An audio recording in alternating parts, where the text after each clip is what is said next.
பாஜக அரசின் தடைகளை கடந்து சொன்ன சொல்லை காப்பாற்றியுள்ளோம் என முதலமைச்சர் மு.க.ஸ்டாலின் தெரிவித்துள்ளார்.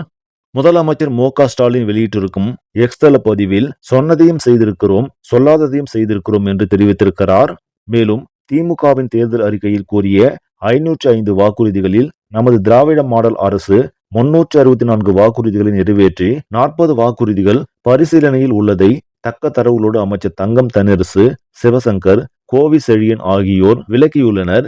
இன்னும் ஒருபடி மேலே சொன்னால் காலை உணவு திட்டம், நான் முதல்வன், புதுமை பெண், தமிழ் புதல்வன் போன்ற இந்தியாவுக்கே முன்னோடியாக செயல்படுத்தப்படும் முத்திரை திட்டங்கள் தேர்தல் வாக்குறுதியில் குறிப்பிடப்படாதவை. முந்தைய ஆட்சியின் 10 ஆண்டுகால நிதி நிர்வாக சீர்கேடு, பொது முடக்க நெருக்கடி, தமிழ்நாட்டை வெல்ல முடியாத ஒன்றிய பாஜக வன்ம அரசின் ஓர வஞ்சனை போன்ற தடைகளை கடந்து சொன்ன சொல்லை காப்பாற்றியுள்ளோம் என தெரிவித்துள்ளார்.